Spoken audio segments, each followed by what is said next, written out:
If you cannot sleep because of Russia-Ukrainian conflict, there are some advices to calm you down. First, imagine that this is happening in Africa. Imagine this is happening in the Middle East. Imagine Ukraine is Palestine. Imagine Russia is the United States. Good morning from Nicosia, Cyprus. It is 9 o'clock here on this Wednesday morning, and you just saw the opening intro from Russian Foreign Minister Sergei Lavrov. An excellent troll. I don't have any more to add to that. It was a very well played troll from the Russian Foreign Minister. Let's get into some news. Let's talk about gas pipelines being shut off. Let's talk about an unannounced visit to Kiev. We'll discuss some stuff going on in Greece and the shipping industry in Greece and what they told the Prime Minister with regards to sanctions. Oil sanctions are coming very, very soon. And we'll also do a clown world. We'll do a really good clown world with Sky News. Biden gave a speech about inflation. All kinds of stuff going on. Just all kinds of things that are happening. Before we get to the gas being shut off, let's just do a really quick update as to what's going on in Odessa in Ukraine. We had some big missile strikes hitting Odessa. The big one hit Riviera shopping mall in Odessa, which was being used as an ammo depot. And so the missile hit this shopping center. And this is not the first time that the Elensky regime is using shopping centers as cover for hiding weapons given to it by the US and by the EU. But these weapons were in the shopping mall. The Russians targeted this Riviera mall. They hit it, they blew it apart. And the first explosion was big, but the second and third and fourth explosions were massive because they hit an ammo depot and just everything just blew apart. So I mean, it was just absolutely massive, the explosions that took place. Check it out on Telegram. Really easy to find. Yeah, those weapons from the US and from the EU that cross over from Poland, they're doing a lot of good, either being captured by the Russians or being destroyed by the Russians. There are reports that the Pentagon is now saying they'll need a year to replenish all the javelins that have been lost. 1 year to replenish all the javelins. And a lot of the javelins now are being held by the militias of Donetsk and Lugansk as well. They've got a huge stockpile of javelin missiles. And the Pentagon is going to need a year to get more javelins to Ukraine. Not that the javelins did any good. The Switchblades also are not doing any good as well. Those Switchblades drones are proving to be absolutely useless. Anyway, let's get to the shutting off of gas. They did it. They finally did it. This is the big one. They turned off the gas to Europe. This is a huge move. This is a massive escalation.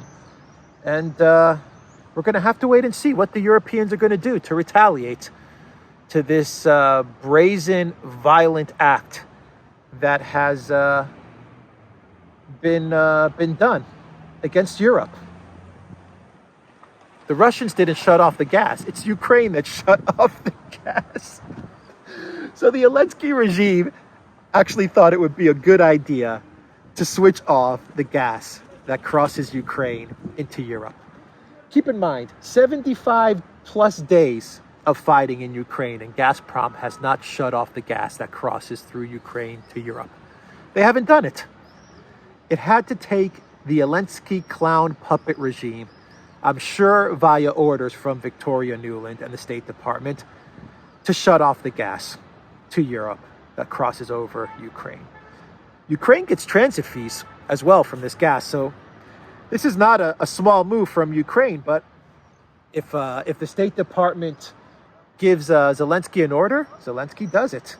So from Zero Hedge, the title says EU gas futures jump as Ukraine's grid operator to halt Russian flows at key entry point.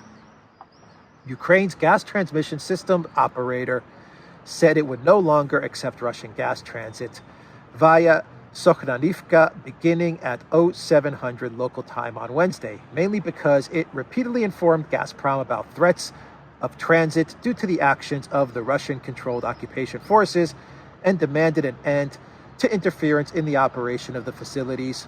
But these appeals were ignored. That's a direct quote from Ukraine's gas transmission operator.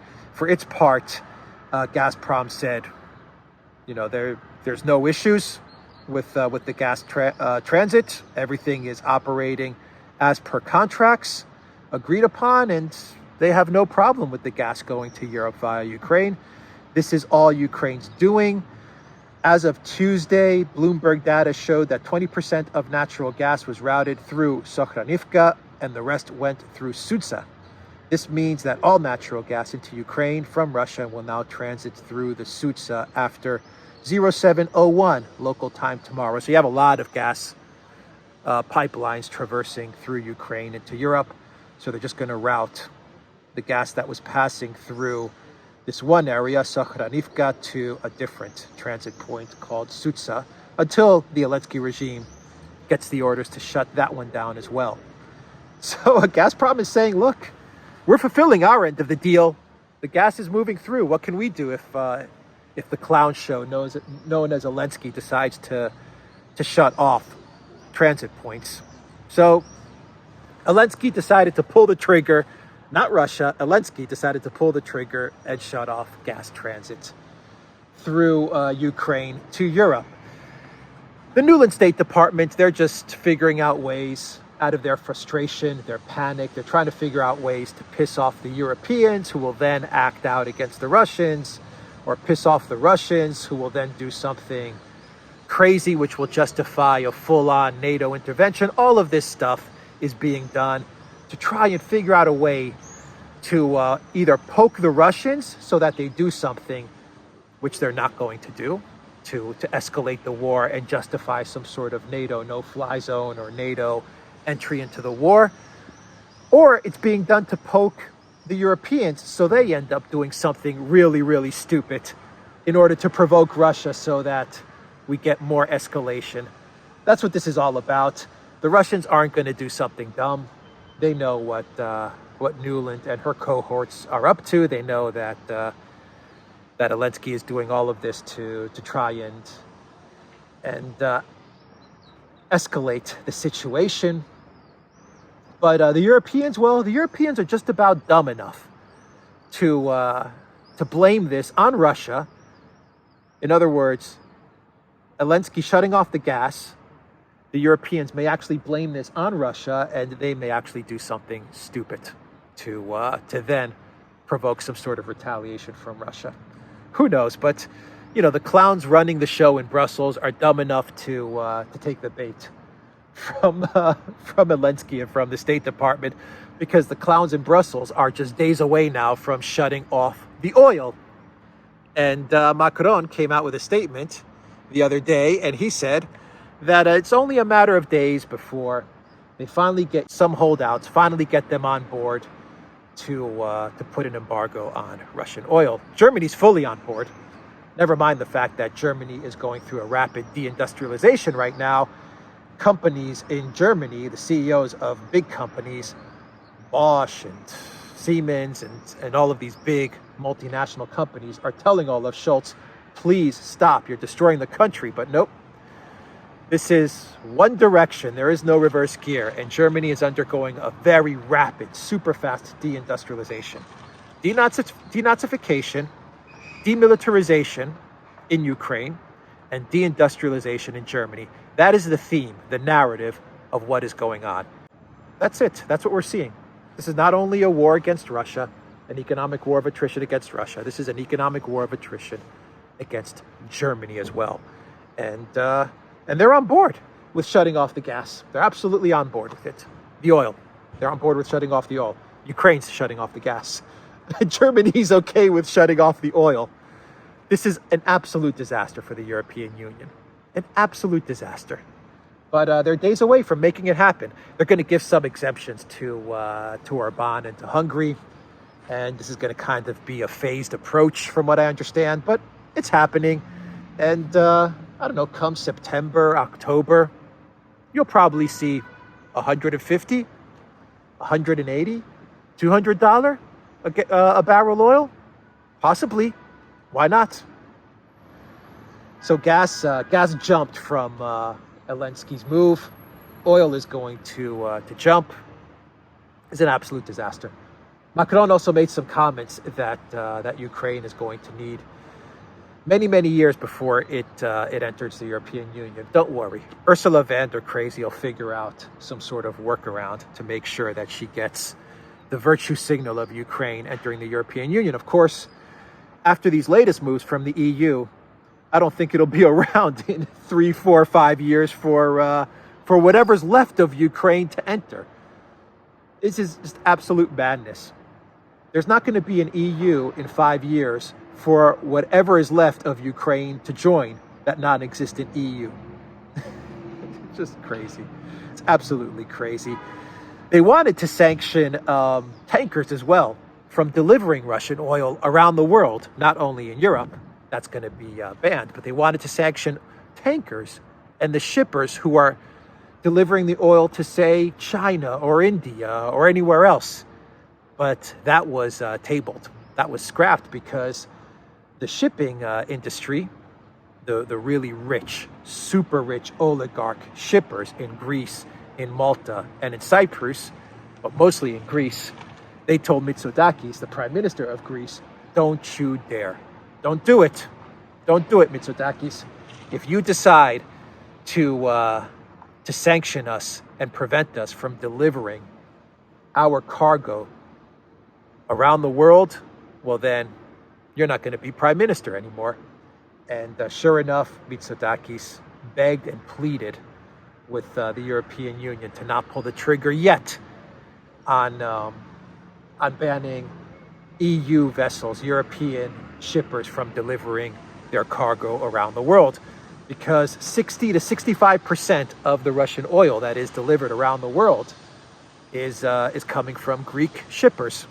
So it is a huge part of their business, a massive part of the money they make. And the Greek shippers, they run Greece. They are the oligarch class. They run the country of Greece. They decide who's going to be president, who's going to be prime minister. They decide which party is going to win the elections. They decide it all. They don't have any ideology, left, right. They don't care. New Democracy, Syriza, communist, they don't give a crap as long as their ships continue to run and continue to do business. And the Greek shippers, they own all the media, they own all the football clubs, they own whatever technology is around Greece, whatever little technology is in Greece, from internet providers to all that stuff. They own it all.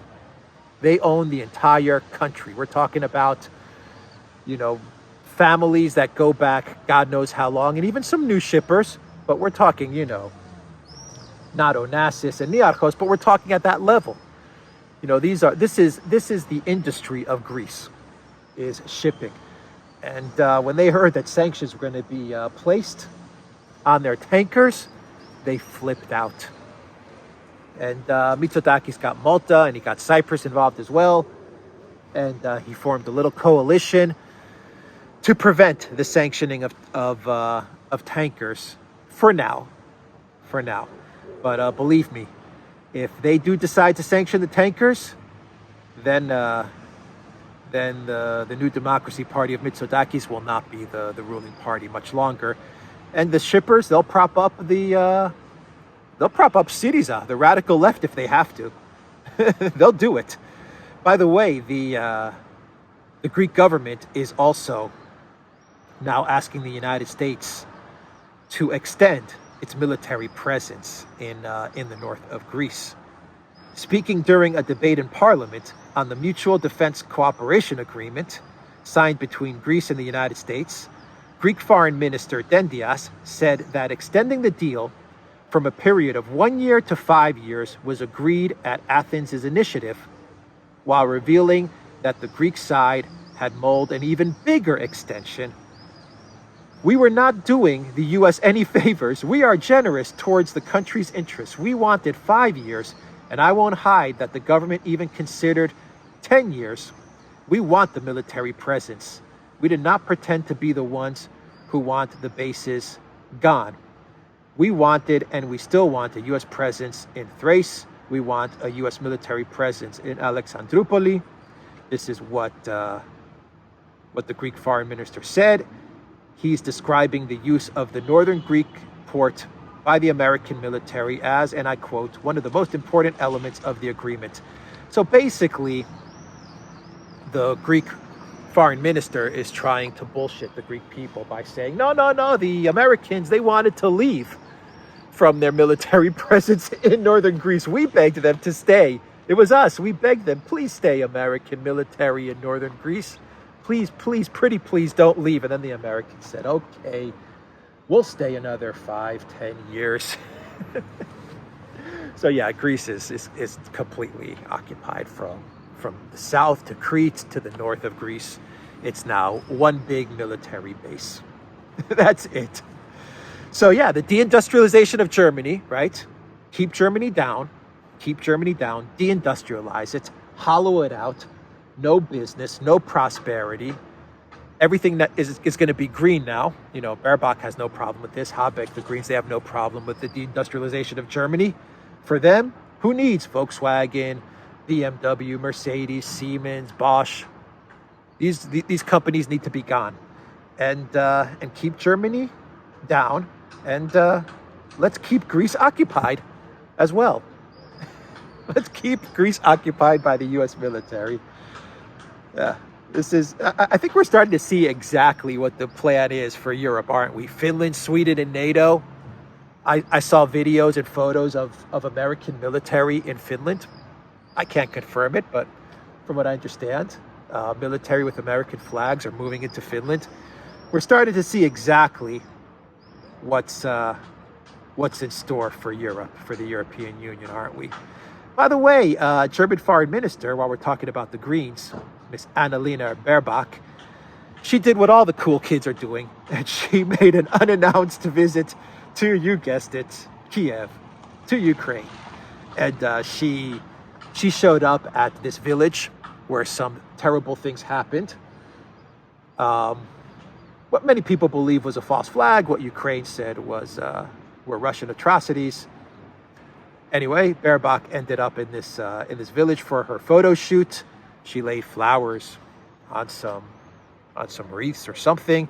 She got her picture taken, and then she met with her counterpart. She was also there, I believe, with the Dutch foreign minister as well, Mr.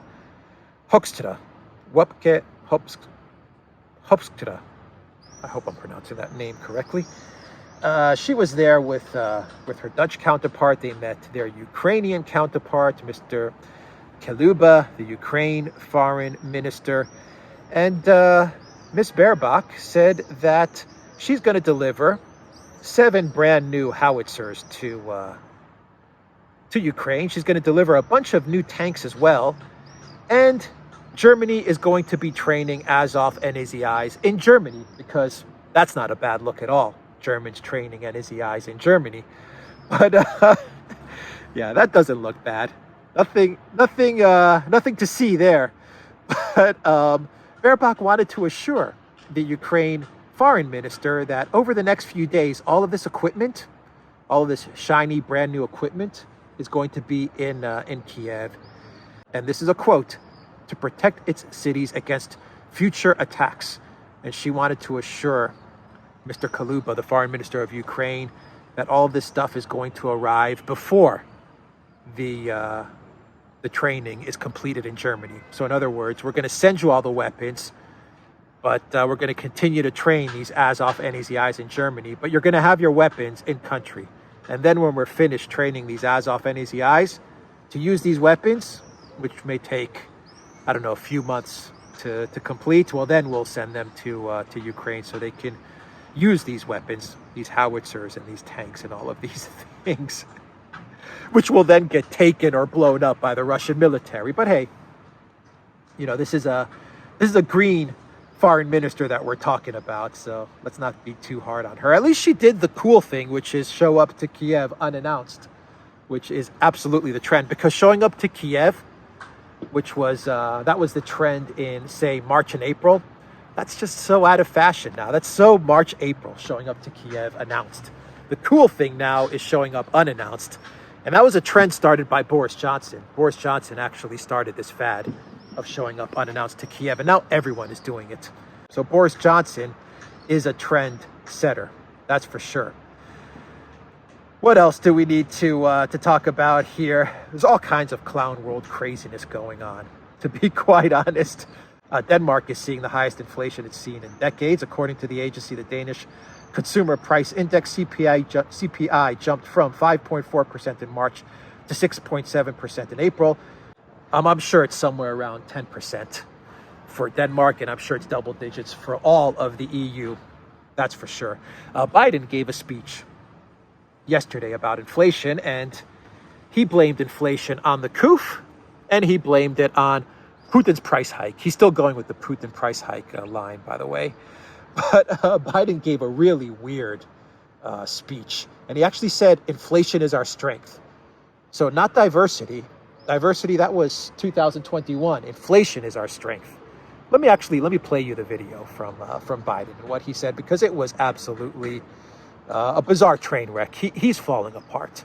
Biden is falling apart, and this Ukraine crisis is really taking a toll on his already diminishing cognitive functions. Anyway, here is what Biden said with regards to inflation. At one point, this kind of sums it up, Biden seemed confused about whether inflation, the thing that is crushing you right now, is a good thing or a bad thing. Watch. And I agree with what Chairman Powell said last week, that the number one threat is the strength, and that strength that we built is inflation. Yeah.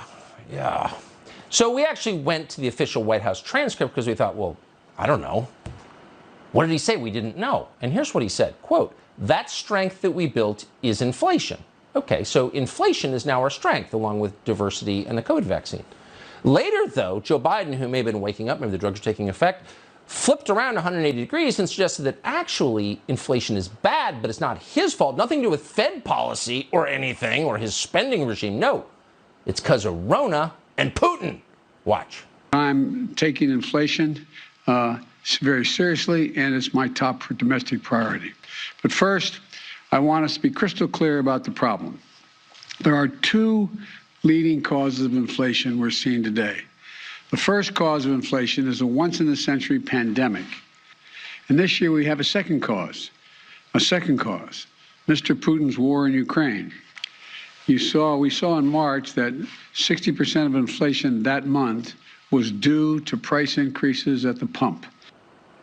So you can't afford meat or diesel fuel, but he's sending another $40 billion to the government of Ukraine, but printing money doesn't cause inflation. Are they going with this? Does anyone believe it? So according to President Joe Biden, it's inflation, not diversity, that's our strength, which would explain why Biden signed another $40 billion to go to Ukraine. Just print more money, because inflation is good. It's our strength. Print more money and give that money to Ukraine. Of course, that money won't go to Ukraine. It'll go to the weapons manufacturers. It'll go to the politicians. It'll go to the EU kleptocrats. It'll go to other oligarchs and puppet masters who are involved in this grift. But hey, print the money, because inflation is our strength, according to Joe Biden. So with that being said, I think it's time for a clown world. That Biden speech should have been the clown world, by the way.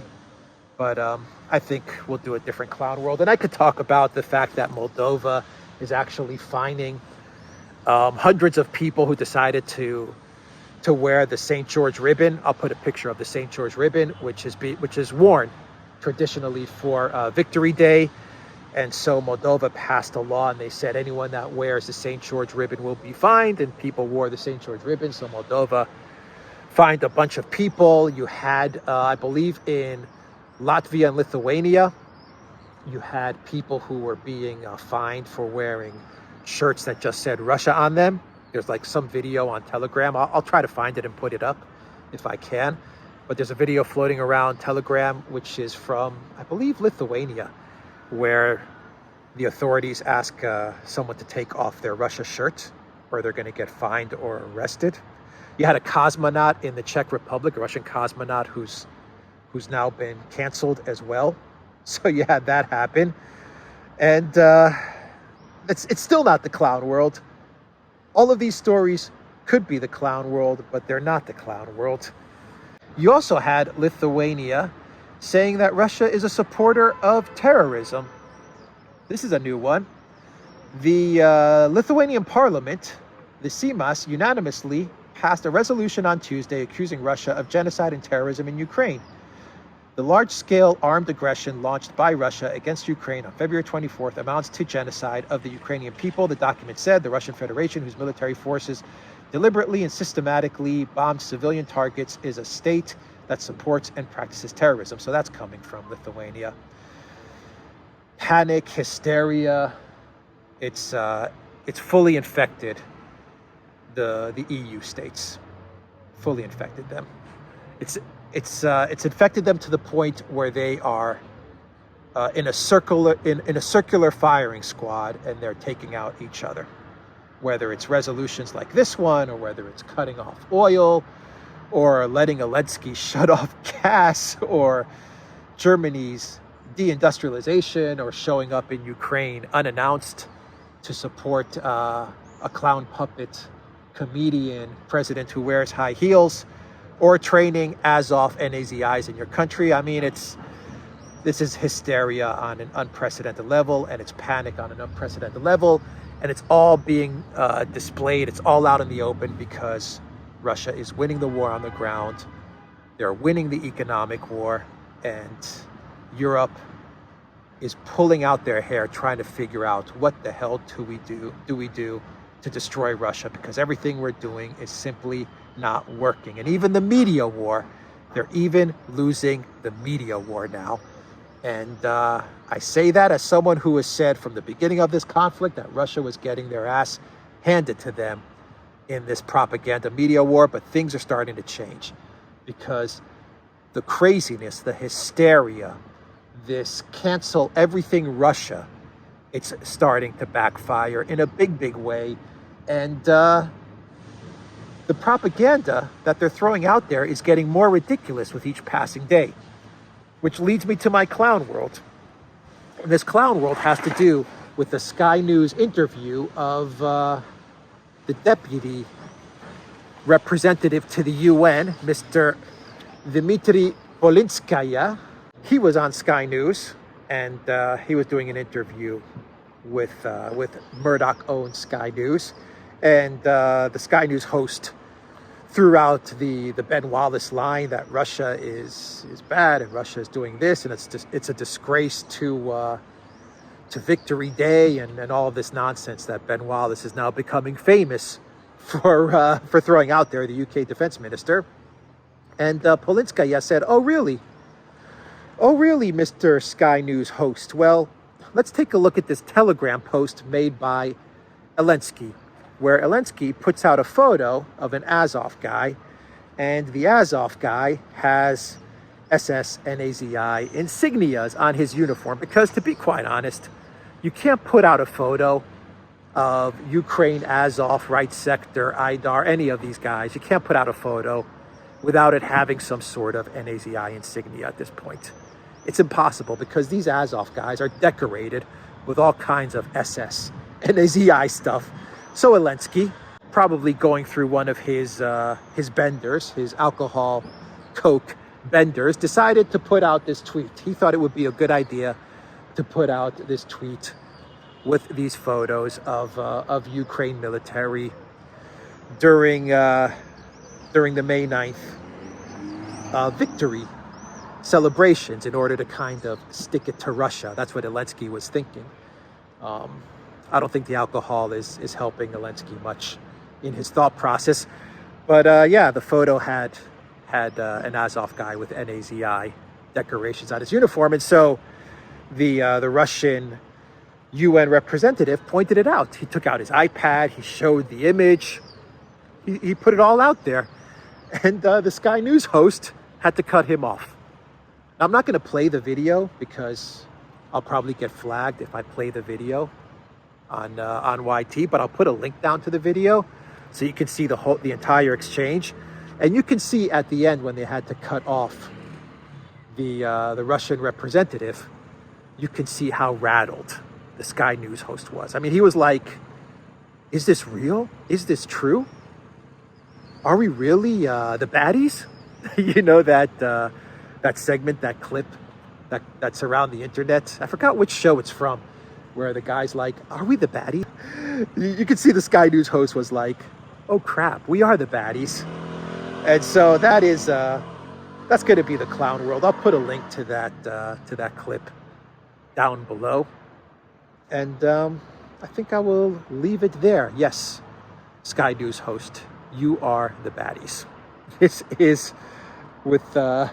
is a fact. So, guys, check out Alexander's channel. He's doing great analysis. Check out the Duran channel. We had a great live stream with the great Robert Barnes yesterday. 2.5 hours. Really, really amazing live stream. And go to our community, theduran.locals.com. It is time for me to walk across the street and grab a coffee, edit this video, grab a coffee, and get it up. Until next time, everybody, take care.